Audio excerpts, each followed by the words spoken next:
Hi everyone. আজকে কিছু গল্প বলবো তোমাদের সাথে। ভাবলাম গল্প করে করে রান্না করবো। কিছু মিডিল ক্লাস ফ্যামিলির ব্যাপারে কথা বলবো। মিডিল ক্লাস ফ্যামিলির ব্যাপারে তোমরা সবাই জানো, সবাই চেনো। মিডিল ক্লাস ফ্যামিলি এমন একটা ফ্যামিলি, ওরা অনেক সেন্সিটিভ থাকে। ওরা সেন্টিমেন্ট ইস্যু হয়ে যায় কেউ যদি ওদেরকে কিছু বলে। আর ওরা কারোর কাছে হাত পাততেও ভালো পায় না, বরঞ্চ একা থাকতে অনেক পছন্দ করে। আর ওরা মাথা নিচু করে কথা বলাও পছন্দ করে না, সবসময় মাথা উঁচু করে কথা বলতে ভালোবাসে।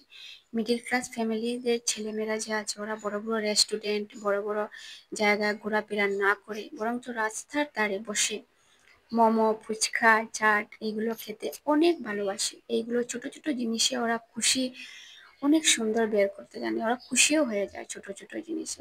আমাদের মিডিল ক্লাস ফ্যামিলিদেরকে আমরা কি বলে থাকি, অন্যের কোনো কিছুতে লোভ দিবে না, অন্য কি করছে ওইদিকে না দেখে বরঞ্চ নিজের পড়াশোনার দিকে ধ্যান দাও। পড়াশোনা করে একদিন বড় মানুষ হবে, ভাই এমনি সবকিছু করতে পারবে। আমরা সবসময় আমাদের ছেলে মেয়েদেরকে এরকমই বলে থাকি, জানি না কারা কি বলো। তো আমি আমি যেটা মনে ফিল করছি আমি সেটাই বললাম।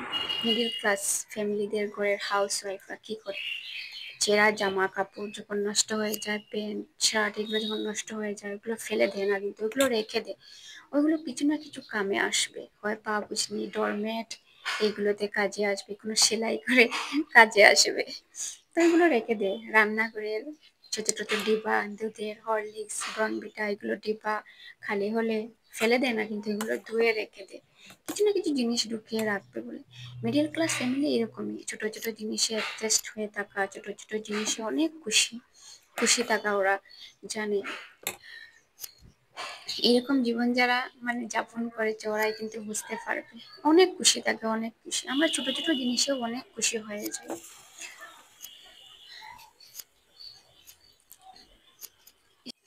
আবার আমরা কোনো কোনো সময় বলে থাকি, কোনো পূজা অকেশন কিছু আসলে, এত দামি জামা কাপড় কিনে কি লাভ, এগুলো তো কয়েকদিন পরে এমনি ছোট হয়ে যাবে। আবার বলে থাকি, এগুলো তো দামি শাড়ি কাপড় পরে কি লাভ এই কিনে, এগুলো তো কয়েকদিন এমনি তো আলমারি গডরেজে ভরে তুলে রাখতে হবে।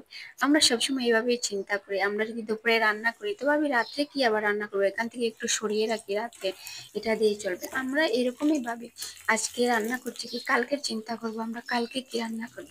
আমরা সবসময় এখান থেকে একটু বাঁচানোর চেষ্টা করি, বাঁচিয়ে রাখার চেষ্টা করি। রাতে যদি কোনো সময় ঘুম আসে না, তবে মনে মনে ভাবি যে কালকে কি করব, কি না ঘুম থেকে উঠে সেটা করব সেটা করব। আর অন্য অন্য যারা ফ্যামিলি আছে, ওরা একবার রান্না করে বলবে পরের বেলা আবার কি রান্না করবো, যাই কিছু একটা অর্ডার দিয়ে আসি, অর্ডার দিয়ে খায়, খেয়ে নেবো। আমাদের মধ্যে ওরার মধ্যে অনেক তফাৎ আছে। আমরা 1 টাকা খরচ করতে 100 বার ভাবি, 100 বার চিন্তা করি। ছেলে মেয়ে আছে, ওদের জন্য রেখে দিই এটা সেটা, বহুত কিচ্ছু না জানি কিচ্ছু। জানি না আমার কথাগুলো তোমাদের কেমন লাগলো। আমার আজকে এই কথাগুলো করার অনেক ইচ্ছা ছিল, তাই বলে দিলাম। আর আজকে আমার রেসিপি হলো ডাল, কারকুল ফুল আর ডালের বড়া। আমার ভিডিও এতটুকু পর্যন্ত দেখার জন্য, শোনার জন্য অনেক অনেক থ্যাংক ইউ সো মাচ।